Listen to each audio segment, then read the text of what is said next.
If you're a young musician, this is my number one piece of advice for you. Start a little scene.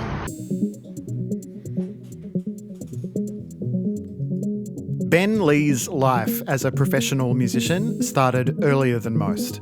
He was just a teenager when, in the early 90s, his lo-fi punk band Noise Addict were put on the map globally after being championed by artists like Sonic Youth and the Beastie Boys. This led to a truly eclectic solo career that has now spanned decades. Splitting his time between LA and Australia, Ben has come to act as a bit of a bridge and a translator between those two worlds. He has found mainstream success with ubiquitous anthems like We're All in This Together and Catch My Disease. He's worked with Hollywood, in film and television, as well as on musicals, but all the way through, he's maintained a kind of fearless, independent spirit, which in recent years has taken the form of a production company called Weirder Together. He runs that with his wife, Ione Skye, who is also a formidable creative force. Recently, I've noticed Ben has been pretty active on platforms like TikTok and Instagram, not just doing self-promo, but also talking super honestly about his own career and what he's learned from years of interfacing with the mainstream music industry. When we spoke, we quickly figured out we had something in common. We're both musical dads. So we talked about how our own creative lives have informed our approach to parenting, about the conservatism that still lies at the heart of the mainstream music industry, and what Ben has learned from splitting his career between LA and Australia.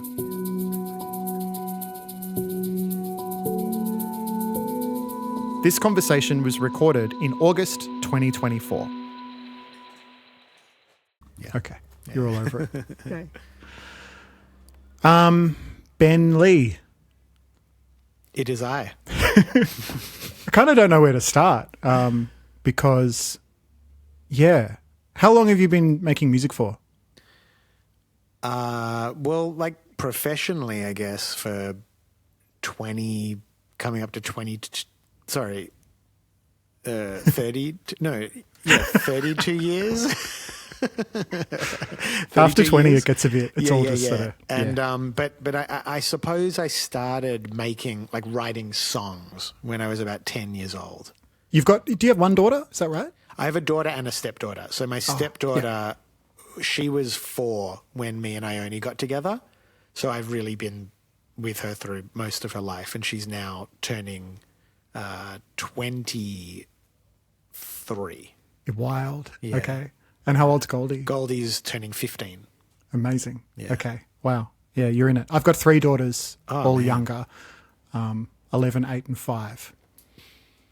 It's good. It's when you get to the teenage years, I really think with the girls, it's like it has been the biggest life-changing experiences of my life has been parenting teenage girls. Right. The most difficult, but also the most opportunity to grow, because it's so funny. We really do kind of live in this society that demonizes hard things happening to us. Mm-hmm. But those are the times when you grow and you reflect and you have to take honest stock of like what's working and what's not working in your approach. And parenting particularly is an amazing lens for that, if you're willing to see it. Often I dig in and it becomes a battle, which every parent does that. But when you do get some perspective, it's kind of this incredible space to grow in. Yeah, I remember at some point talking to one of my daughters about resilience, about this idea of, because I didn't even learn the word resilience, I don't think, until I was in my teens at least. Like if you had tried to talk to me about that when I was 7, I know just no one talked about that in the late 80s and into the early 90s as a concept that as a human you might want to be resilient and you might actually want to see difficult things as a chance for growth. That to me felt like an idea that I wasn't even presented with until adulthood. Well, there was like a Thatcherist, there was like an economic sense of it that like you got to work hard and achieve, but not the kind you're talking about of the emotional resilience of sticking with your ideas and your values and stuff. Yeah. But I feel like I remember clearly having a chat with my daughter when she was a few years younger and saying, just starting a conversation about that and then having her turn around to me and go, no, Dad, I know all about resilience. We learn it at school. And it's like one of their foundation principles at their primary school or whatever. And I was like, okay, well, that kind of gives me hope that she's already across like, yeah, what are they? Resilience, empathy, compassion. I mean, maybe she's just going to a very nice school, like a cool school with good values. But, you know, I want to get into this actually, because like we could talk about your experience in music and cover off your biography. We could spend at least an hour doing that, and we might return there. But you know, parenting, and particularly in terms of like what you do with your life and what you have done with your life as a creative person, as a musician. I'm curious about the kind of conversations you've had with your daughters about that, trying to explain to them what your quote unquote job is. What you've learned from them in terms of their relationship with music, how they discover music, what they think of music as being. Like, I'm keen to get into that. Do you remember the first conversations you ever had with either of your daughters about like what Dad does for a living? Not really, because with jobs where you're in the arts or in the media or something, they're constantly evolving. So in terms of like, if my daughter were to walk in right now and see us having this conversation, how do I describe what aspect of my job this is? This is not necessarily that I'm like promoting a new single or something. Like I'm having a chat and sharing my thoughts and my psyche. My 8-year-old walked in on me at the kitchen table editing a episode of this podcast last night, and she was like, "What are you doing?" And I was like, sit down. Like this is going to take a while. How do I even unpack this? Yeah, so it's really tricky to sort of explain when you work in culture that the actual job description changes over and over and over in your life. Like I was just the other night, me and Ione were talking about how, wow, it's amazing like where we're at in our careers. Firstly, that we still have careers because a lot of our peers went on to other things, which is fine, or just couldn't make it work, you know. But just going like, okay, the reality is, so I'm turning 46. I've always said I want to be making my best work in my 70s. I've always thought of it as like that felt like a good craftsman's sort of trajectory. Because I think in your 70s, hopefully you're still like sharp and you've got full use of, you know, your body's not too achy and all that. And then once you get into your 80s, I think it gets a little, you got to slow it down and everything. But the reality is, if I'm talking about 30 more years of craft, how much has the medium even shifted in 30 years? You know, not just like the basics were like analog to digital, like radically changed the job description of what I do. But now it's continuing to change. It's like there's a new emphasis on like live performance has become actually a much bigger part of my identity than I ever intended it to. I actually liked making records more than playing live for a lot of my career. And it's the part that actually paid better because of syncs and, you know, all that kind of thing. And so, but now live music is like, it's more, that's more a function of like what my actual job is. Anyway, all of this is just to say that the changing nature of having a job in the arts or in media is one of the things that makes it so hard to grasp what the job actually is, because the platforms themselves keep changing, the medium keeps changing. And with the kids, we really did value creativity a lot. I saw it as, you know, not wanting to sort of like put down if the kids had like a passion for math or for, you know, science or something, like wanting to give them that support, but viewing it as like academic skills can always be learnt. There's always a chance to learn how to write an essay structure. There's always a chance to learn more mathematical formula, and you can go get your high school equivalency if you don't, you know, whatever it is. It's like you can learn that stuff. The actual being in touch with the generation of ideas and the execution of them is something that if you shut that down for a very long time, it's like actually really hard to get it going. So I think I just always viewed one of my prime jobs as a parent as being about supporting and keeping that ability intact. And that's sort of like a big principle of parenting for me, I guess. I mean, I immediately just think of Peter Pan, you know, this idea of like, I'm even actually thinking more specifically of Hook, the Robin Williams film, where it's like he's a guy that's lost touch with his playfulness and his inner child, his creativity, however you want to put it. And he undergoes this transformation where he remembers who he was. He remembers that he still is that child and all of the powers that come with that sense of openness and play. And, you know, I think the world needs more and more of that. And you probably, like, I sometimes feel myself oscillating between gratitude for the fact that I've managed to live a life where I can still access that play, that open-mindedness, creativity. Like, I can access that on a daily level. I'm grateful for it, particularly when I see people in my life who maybe feel like they've lost it. They kind of, it sounds cruel, but they can seem to me a bit like that Robin Williams character at the start of Hook who's kind of lost the magic. You know, I feel like I see those people in my life sometimes. I oscillate between a gratitude that I've got that, but then also this almost like a shame or a kind of because the world we live in is built around these ideas of productivity and economic value, and there's certain jobs that are sort of privileged and certain jobs that aren't. And so sometimes I feel, I mean, do you ever feel that? I mean, you strike me as a pretty relentlessly positive person, Ben, but do you ever feel that like guilt or shame that you're living a creative life, that, you know, do you ever feel judged internally or otherwise about that? Yeah, well, one of the things that it makes me think about, just what you were saying, was that from the outside, if we look at someone whose job is in the creative arts, we think of it as like, it's like black or white. Like, oh, that person's in their creativity. And someone who works at a bank isn't, or something like that. But most creative people will tell you that there are oscillations and vacillations of where we sit in our creative power. Like, I can hear them in the course of a single song. I can hear certain lines that are really centered in my own personal creative genius. And I don't mean that to like, I'm a genius and someone else isn't. I just mean we each have our creative genius. That's like our space. That's like ours. It's just ours. You know what I mean? And it's like when we're in it, it's so cool. Like when you watch people in their power, it's just, that's when it's really fun actually as an audience member. And I move in and out of that. I'm currently in a space of, I realize that there are many different sort of energies that you can work with as an artist.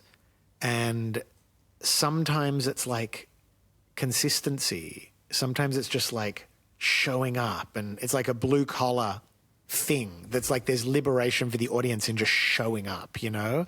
But other times there's like waiting for inspiration to strike, and it's almost like what you used to see, like speaking in tongues or something like that, where the artist feels, the feeling is that they're channeling something because it's like an idea that overwhelms them, you know? And so anyway, my point is that like, it's not one thing. Like, I have a lot of complicated things I'm still working through about the creative process, and I don't think that ends. That's the craft. You know what I mean? And as far as shame or, yeah, I mean, I think I do. It's one of those funny things. It's like I have friends that have some more reliable jobs. Like when I hear them talk about the consistency, like in LA, our neighbors are academics, like a tenured professor and her husband who's also a professor. And they like know exactly how much money they're going to make every year. And so they plan these holidays like 6 months ahead, like really nice skiing holidays and stuff, because they know they can afford it. Whereas for us, it's always like, oh, how are we doing this year? I don't know. Let me check the bank as of today. And then you don't, the big sync came through. Let's book that holiday. Yeah, it's just really different. And so sometimes I feel jealous of that. But I never feel jealous of the actual job. Like, I love my job. I do feel jealous of the steady income that sometimes other people get in their jobs. Yeah. I mean, I might be making an assumption here, but it sounds like you have tried to instill this in your kids as a parent in terms of trying to keep them open, keep internally them having an open channel to their creativity. is to kind of encourage them to stay adaptable and to stay fluid.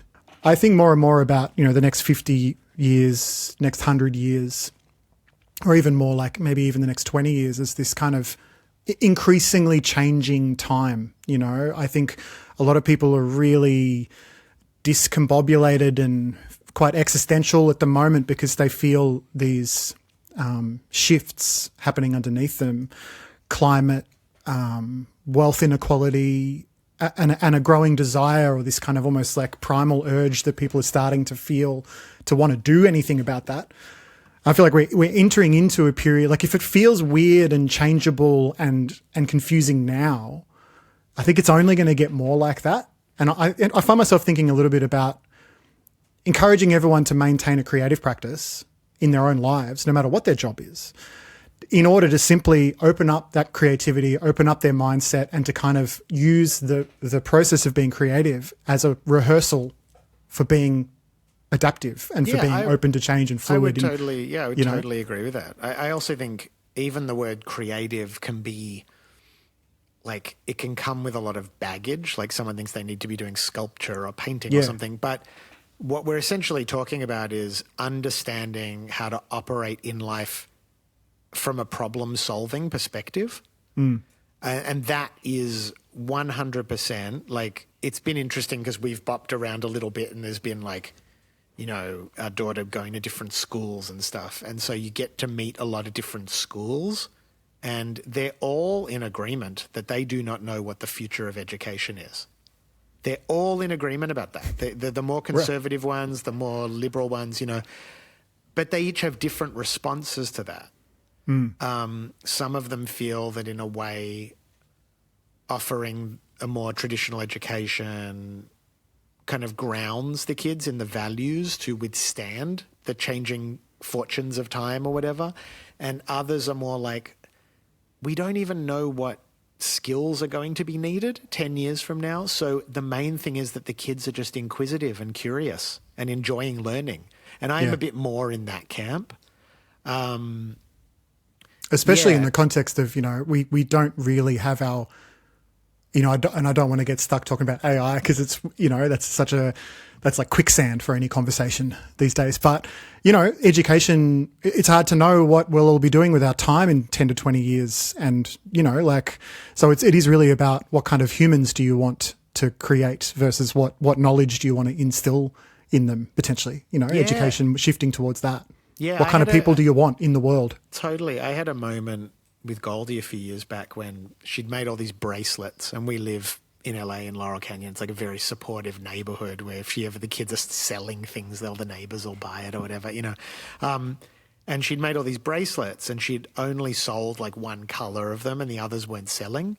And she's like, oh, I need to go back and make more. And I was like, what are you going to make more of? And she was like, I'm going to make more of everything. And I was like, well, look at the ones that you sold.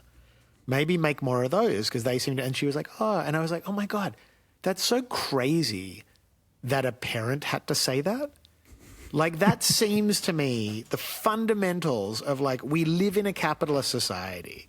Like surely the market speaking, like what opportunity there actually is in the marketplace should be a fundamental lesson that kids are learning in the schooling system, which is designed to create a better GDP response, basically. You know what I mean? So I was just kind of thinking how, like, even on the practical level, it's like, it doesn't seem like necessarily, there's ways of thinking about, like, it's the same with art and the same with social media and all the stuff we have to deal with now, like finding your space.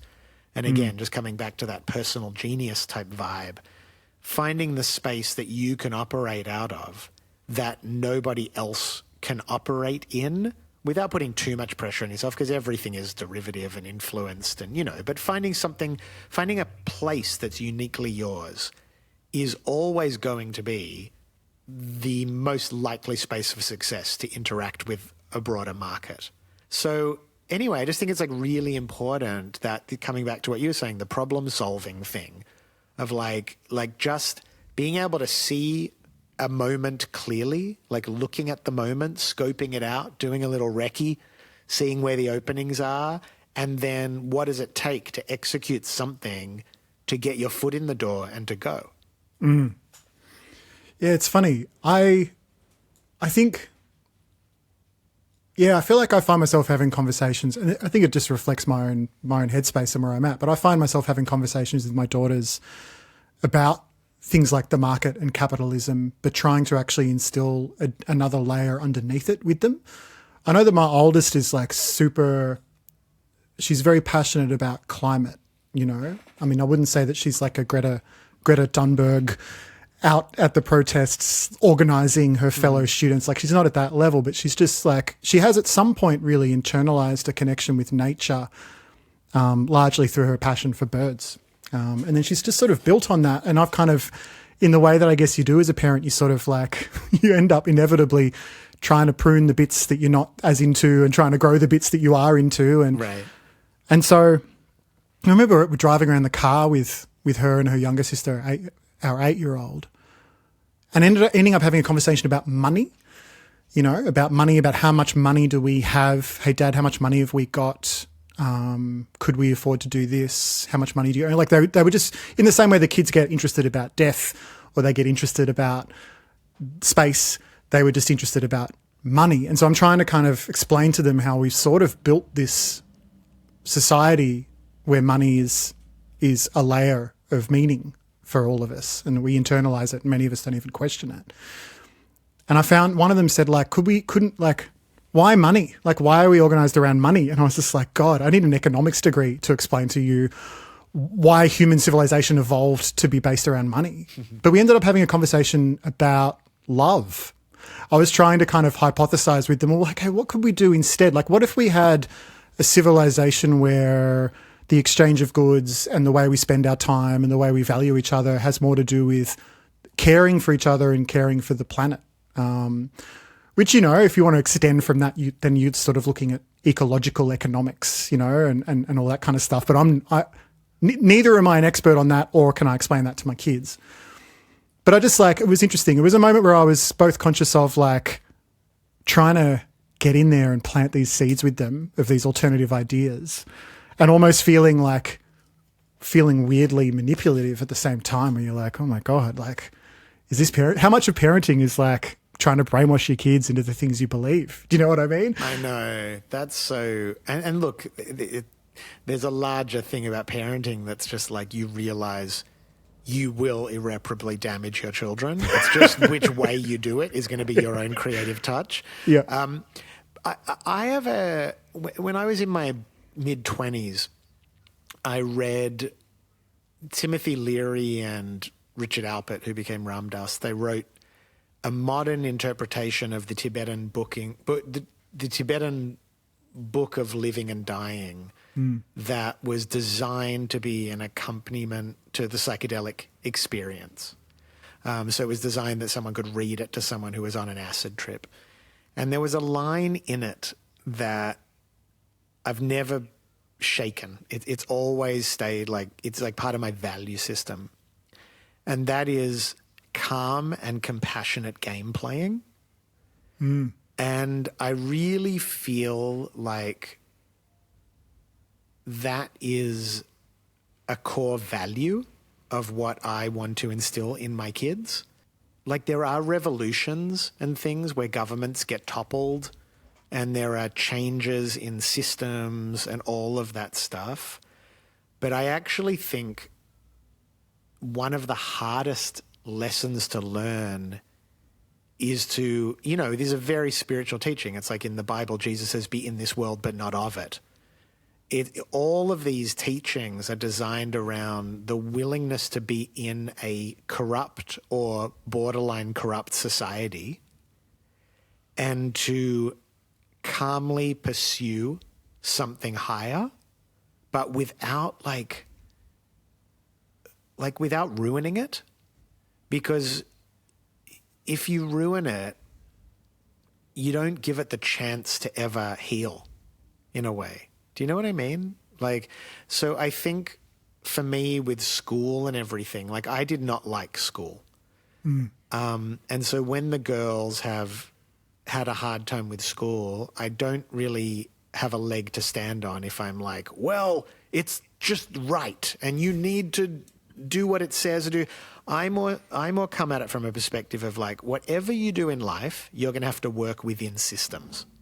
There are systems everywhere. Like, one of the jobs I did where I had to learn this whole new system was when I scored, I did the TV composing for this show Camping, which was Lena Dunham and Jenny Connor's show on HBO. And another friend of mine, Lara, who'd done a lot of TV composing, she said, you're not being paid for the composing, you're being paid for naming all the files.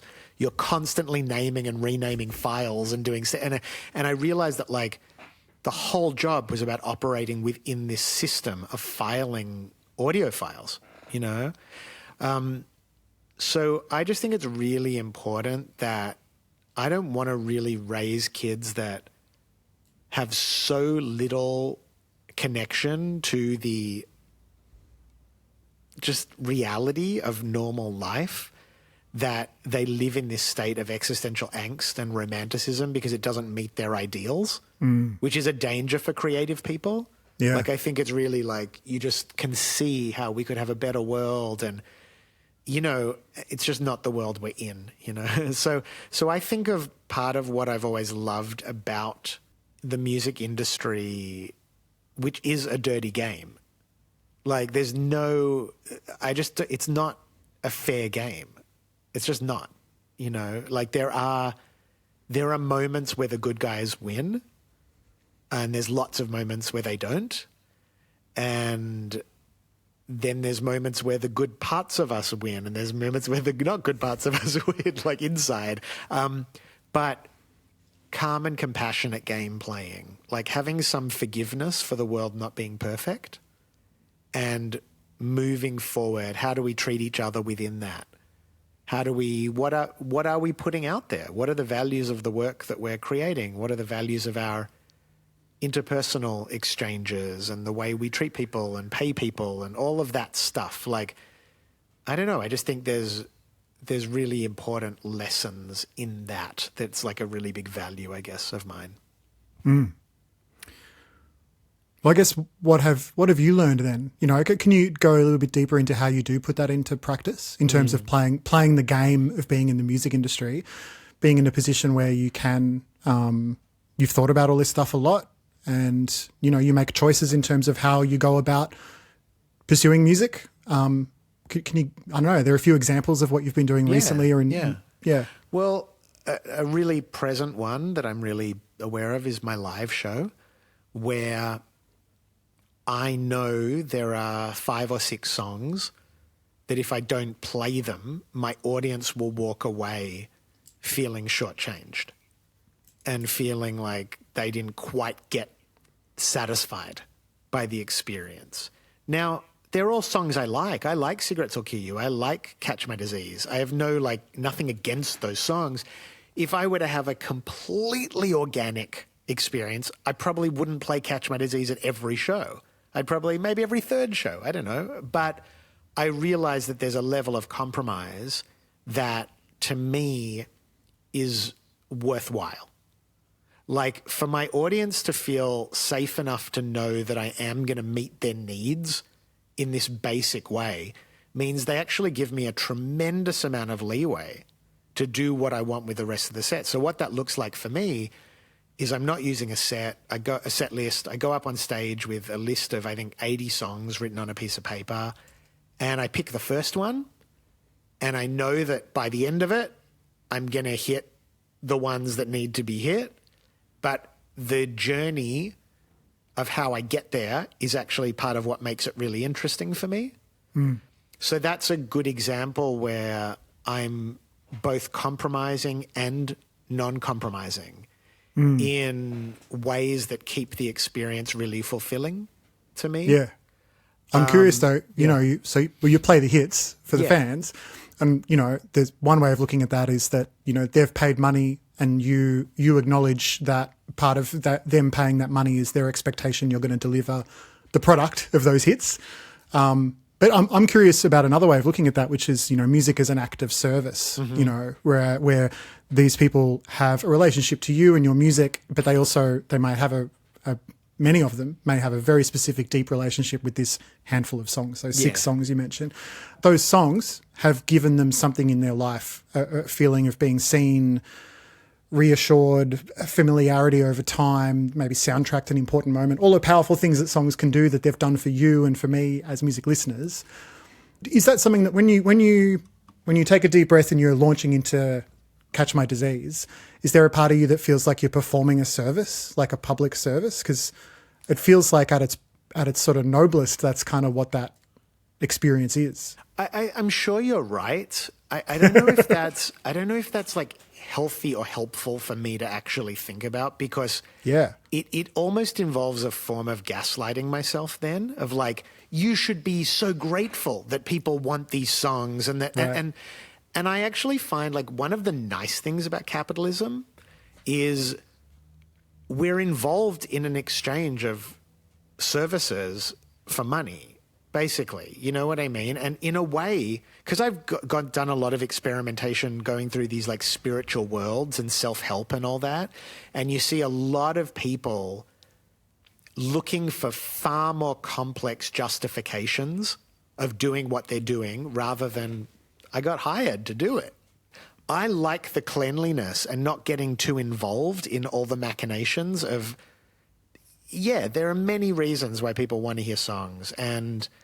But there's also people who have connections with album tracks and deep cuts that they just may not get to hear that song at that show because I didn't know and it didn't cross my mind. You know what I mean? Like the songs that were on the radio are the ones that just by the numbers, the most people have had those experiences with.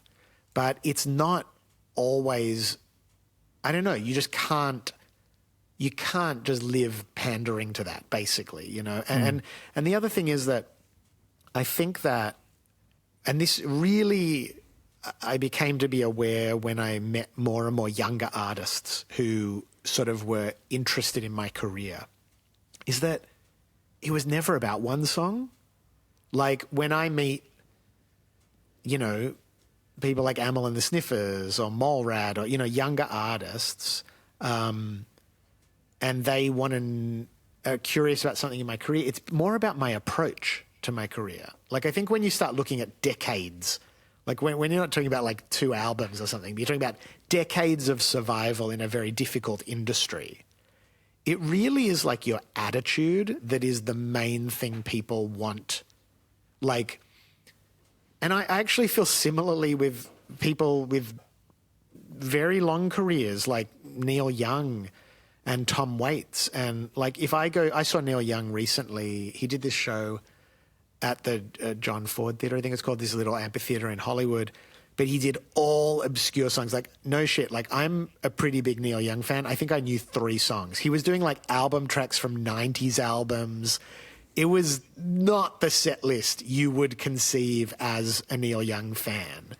But I was vibing on, wow, I'm watching, like, one of the elders in my genre, in my world, doing what he wants to do. And that's what I took away from it, how punk he still is. And that reminded me that, you know, that, did you see that clip going around? I think it's a Noel Gallagher clip. A few months ago it was going around where he was like, the Sex Pistols didn't give people what people wanted. They gave them what they wanted to give them. Jimi Hendrix didn't give people what people wanted. He gave them what Jimi Hendrix wanted to give them, you know? And there is an aspect of that as an artist, that's the counterpoint to the play the hits type thing, which is that what people really want is they want to come and see you be yourself in that moment, whatever that looks like. Like they want an authentic connection with a human being, with a creative artist who wants to go somewhere that as an audience we don't know. Like I really believe I still want to be taken somewhere by an artist. I don't want, as an audience member, to be the captain of the ship. I want the artist to be the captain of the ship. Take me somewhere. If I don't like it, I don't like it. But at least you showed me something. You know what I mean? So I think like I'm always trying to like find a balance between those things of like actually going on my own journey. Because for me and for the audience, I think there's benefits to that.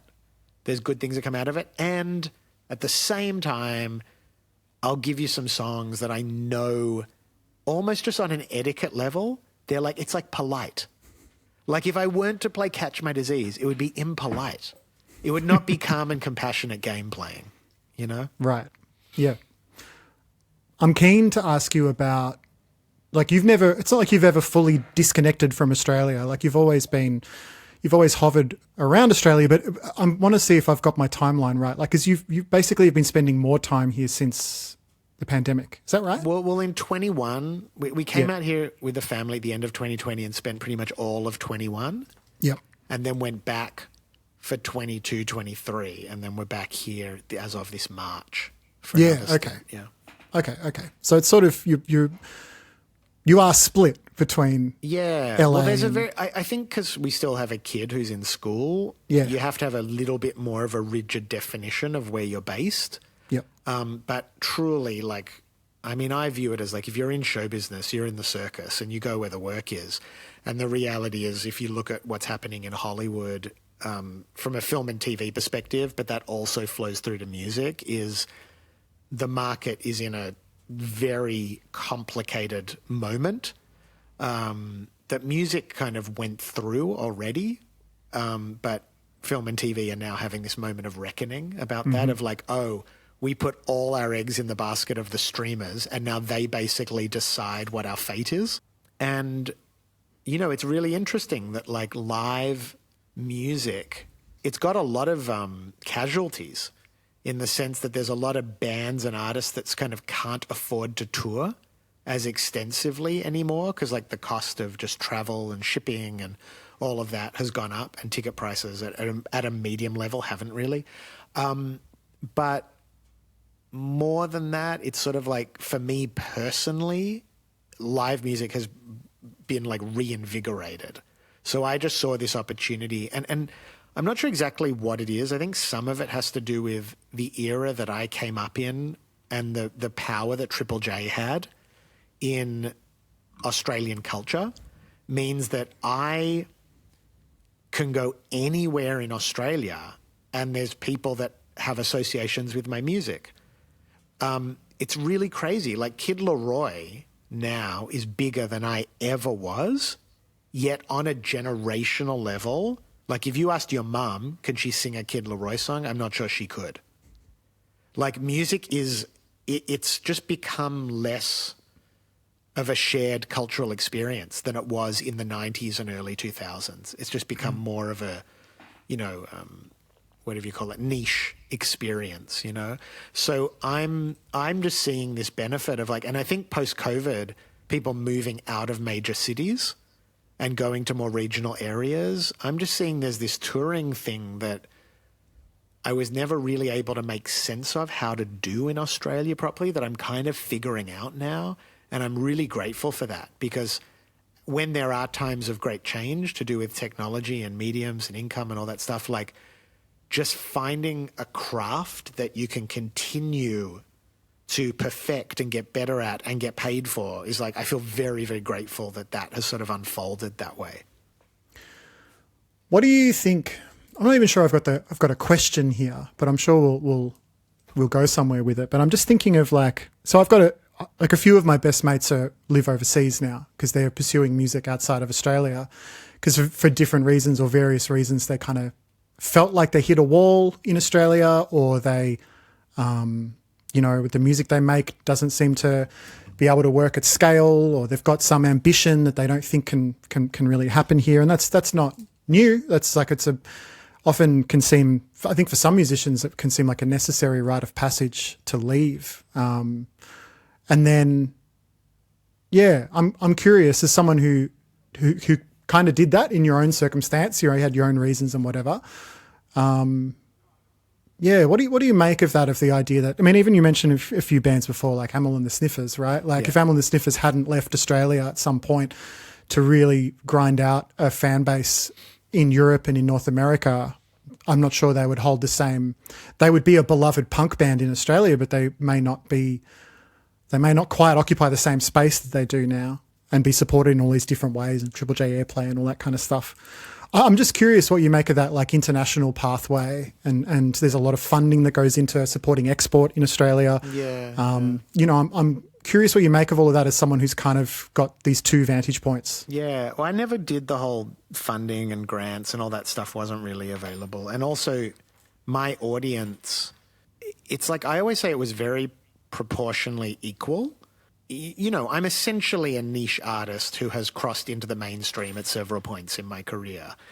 And that niche is very small in Australia relatively. So like when I left was basically when I was 18, Something to Remember Me by that album. And that probably sold like 1,000 copies in Australia.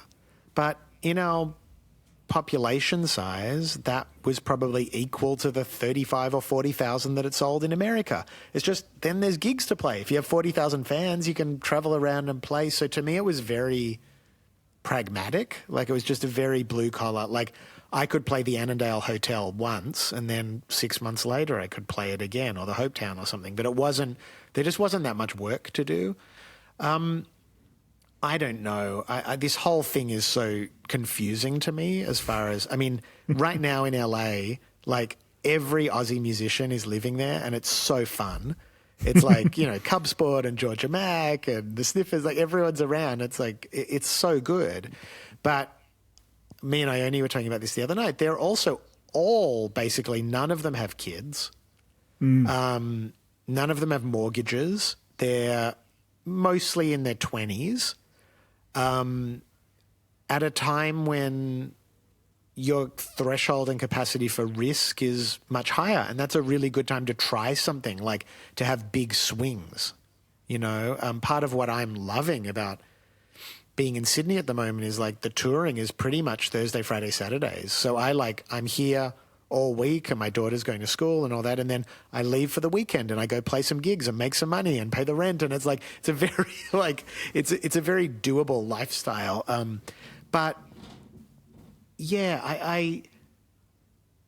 I'm not sure. I'm not sure that looking at music the same way you look at other exports is the way that we would have a vibrant music culture. Like, I think there's two different things. Like, what gives us a strong industry and what gives us a creatively dynamic industry? Do you know what I mean? Like, mm-hmm. I see a lot of the albums that the industry gets behind where you just feel like everyone in the industry wants this to work. They're just like a bit more conservative.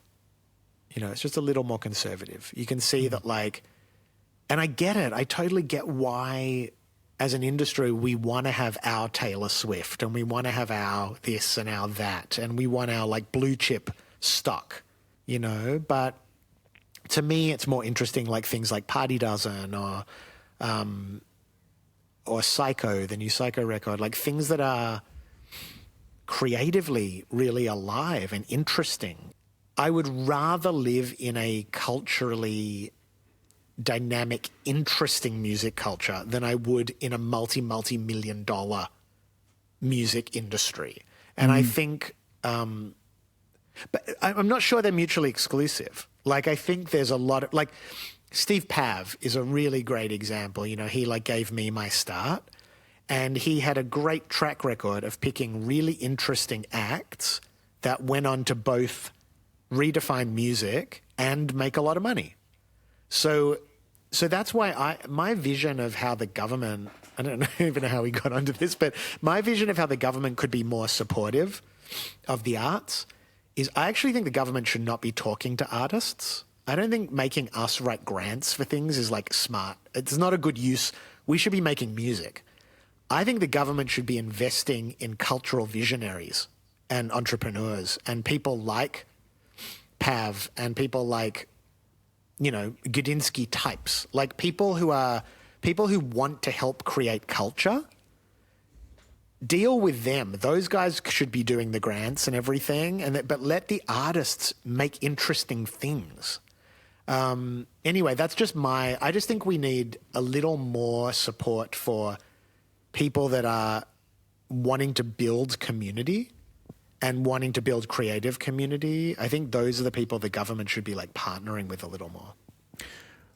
I think I agree in parts. Like I Pav and Gudinsky, like you and me, are blokes, white blokes. So I'm like be a little bit like push back on them as specific examples. But they're people that did it. They're people that did it. But I wouldn't necessarily just be trying to find the next version of them. No, but it can be. It should be interesting people now. I just mean they're people from the past that we knew. We can learn something from their and that from they their affected visions. culture. They affected culture through doing it. I mean that definitely. Now there should be different versions of that, but still the impulse to cheerlead young that's what they had in commmen. They cheerleaded for creativity, and they weren't afraid to take a few risks as well. And they just went all in and were like supporters of creativity. And I think that's more what we need. You know what I mean? Like it's like the artists themselves. Like we need that's why I did this interview about AI on the ABC Daily thing the other day, and they were like, well, who's going to set up the legislative protections for musicians? I was like, not my problem. I'll tell you that. I'm going to keep making music. If you want access to what we do, you should protect us. If you don't, let us fade away in the distance and we'll do our own thing. But the idea that it's on artists to figure this stuff out, I just don't think I think that's a slight, it's just like slightly confused. Yeah. I mean, on that specific point, like making artists write and submit project level grants in order to just do their thing is archaic. It doesn't feel right to me. I'm kind of with you on that. Like I would love to see more experimentation with other models, whether it is kind of like an artist basic income where you just kind of like, if you can identify that your artistic practice is somehow legit or valid, whatever, that's a difficult thing to quantify. But if you have some sort of process where you can say, yep, I identify as an artist, here's what I'm working on, that you get access to some sort of pool without having to say, I'm going to spend this $500 on this photographer and I'm going to spend this $2,000 on this date with this mix engineer. Yeah. Like I would love to see that, like, so, and funding people rather than funding projects. And I remember having a conversation with someone who at the time was working at the Australia Council about that, who was working internally in their music funding area and felt similarly and was having a little bit of trouble pushing that through as a concept, the idea of like, rather than make people flesh out their project in spreadsheets, which is the kind of opposite of what a lot of creative action is, you just identify creative people, visionaries, and identify nodes in the community. And it might even not necessarily be about individuals. It might be about small groups and even somehow encouraging the formation of small groups. Yes. Like and something I feel like we're in a time. I get excited.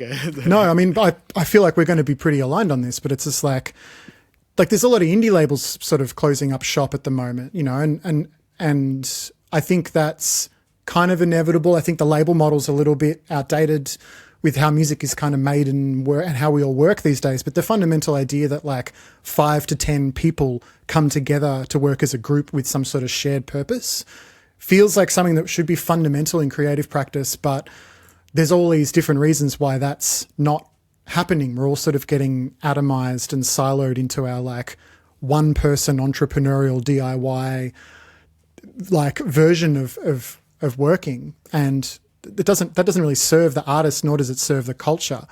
So I'd love to see funding kind of be more proactive about people identifying people in the community who are working rather than making them identify themselves. Yeah. And I'd love there to be a bit more of a support level for groups, because there's a lot of funding going to big organizations and to lobbying groups, and that's cool. And then there's this like arts, like project by project individual funding. Sometimes it feels like there's this thing in the middle that's missing, which is this like grassroots infrastructure of just DIY small groups of people working together. That's great. Totally. I agree with that. I also think I think we could be creative and say things like to international artists, oh, you want to tour Australia? We'd love to have you. Our requirement is that you do one studio day producing an Australian artist.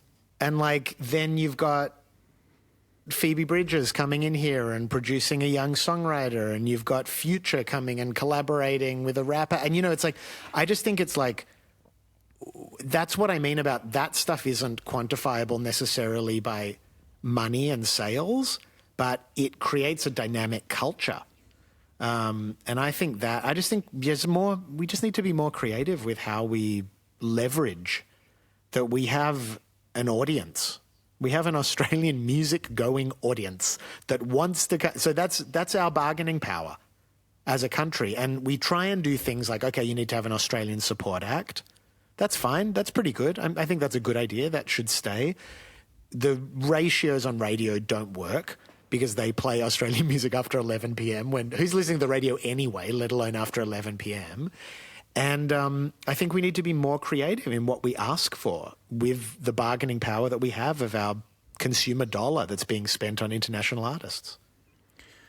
It feels like people want music in their lives. Like most people want music in their lives. I mean, my uncle famously once told me that he doesn't get music. He doesn't like it. He never listens to it. And I was like, wow, those people do exist. So there are he's people. Not going to miss it. That's fine. Don't worry That's about fine. It. But that's a pretty small group. Most people really want music in their lives. And I just feel like sometimes it feels like we're in a moment at the moment where culture and human behavior has been a little bit sort of strangled or a little bit like obscured by a lot by tech platforms and by like multinational ways of, funneling money back and forward.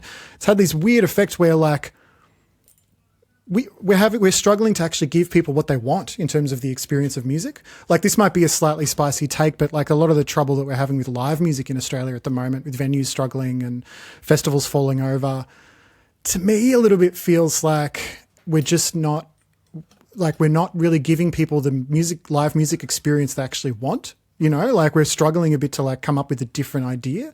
You get younger people don't necessarily want to go to the pub and drink beer. Well, like there's, music festivals don't necessarily work for a large element of our music going population. I wanted to go and see a friend's gig the other night and she didn't start till 10:30. I couldn't go because I've got kids. Like there's all these like, there's these kind of structural like ways of doing things, putting on a gig, touring or releasing music or radio, that feel like they're adapting so slowly to what people actually want. Radio is a good example where it's just like a lot of people just do not have a radio station that they want to listen to, but they have a radio in their car. And that's something like, I don't want to speak out of turn, but working at Double J for a long time, those were conversations we would have all the time. A lot of people just could not find Double J because it was on DAB and still have trouble accessing it easily and in a fluid way. But it actually is a music product that a lot of people would really, really enjoy in Australia, but they just there's some really boring reasons why it's hard for them to find it. And you know what? In addition to that, like the ways that people do want to enjoy music are really like we're like resentful about. Like the sound, using sounds on TikTok, which is like, it's an incredibly music-centric platform. Like, I understand you're only often hearing 15 to 20 seconds of it, but that's pretty much the same as when you used to flick through the dial on the radio and wait to see if anything caught your ear. I guess I just agree with you that, like, I think people do want music. They're just not... And this is one of the things where, like, the AI thing is so interesting because it assumes that what people want out of music is this aesthetic experience that's just replaceable by an approximation of it. But I don't believe that's what they actually want. I think people actually want to be in dialogue. Like the reason we follow people on Instagram is because we actually want to see what they want to post. We're not like, because there could also be AI applications that like Drake could do to be like, now let me show you a Drake version of an Instagram post. And you just set that up. And I could do that for Ben Lee. Be like, hey, can you please post Ben Lee style Instagram photos every day? But what's the point of that? I don't think my followers would actually want that unless my desire is to trick them. I think people do want connection and experience and insight into each other. I don't think that's gone anywhere really. We just have to kind of I don't know, we have to like have open minds again about how we're going to get that to them. Have you been to any of the Small Fry Rock shows, just back to the time of day? No, though, actually, I just heard you talking about I was listening to one of the episodes of your podcast. You were talking about doing that. Can you explain what that is? Well, there's this woman, she now lives in Brisbane, but she lived in Sydney, and she just wanted to put on concerts you could bring your kids to. So they're not kids' concerts. It's artists like, it'll be like me, Tim Rogers, Phil Jamieson, Katie Steele, like people that have an audience, you know, sort of from that same, so everyone's like 30s and 40s in the audience. And then it only works if the artist kind of plays nice and does a show that appeals on two levels. But the show is really for the grown-ups. It's somewhere you can take your kids. That's a fun experience. There's balloons everywhere. The kids can run around and be safe. And the adults can go to a gig at 10 o'clock in the morning. And I've done half a dozen of them, and they are sold out. The market wants it. Yes. And I don't know. I agree with you. I think there's a lot of unexplored avenues for people to enjoy music that are not being catered to.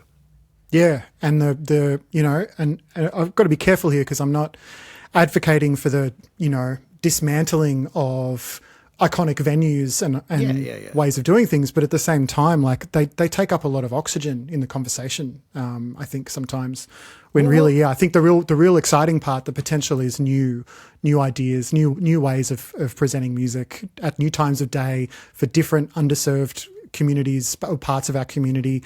Like if you're someone who's wanting to, you know, start a career in events or start a career in live music, like that's where it's don't start another music festival. Like come up with an idea that is going to unlock some sort of desperate music loving audience that doesn't have anywhere to go right now. Yeah, look, you know, there's such a great tradition of artists thinking like that. Like I'm thinking of Kimya Dawson, who was in the Moldy Peaches, who this week is in the Billboard Top 50 for the first time. Maybe Moldy Peaches did around Juno, but just a song from TikTok. And it's hilarious because she's someone who just opted out of the rock star bullshit from day one. She was like, I want to play community centers. I want to play libraries. She was like a real indie anti-folk kind of, you know, that era of artist. And the industry keeps catching up with her. And I do think there's more room than we realize to opt out and to try things in new ways, but it doesn't work for everybody. And it's always the problem that at least 80% of people involved in an industry don't want to be leaders. They want to follow the leader and they want to replicate it, and hopefully with some degree of security or some kind of promise or something. And that's becoming less and less viable as a mission statement nowadays, you know? Yeah. Ben, we'll have to do this again. Yeah, man. Do a anytime, part 2 because we can bullshit forever, I feel like. Thanks so much for chatting. Yeah, of course. Good to chat. And I'll talk to you soon.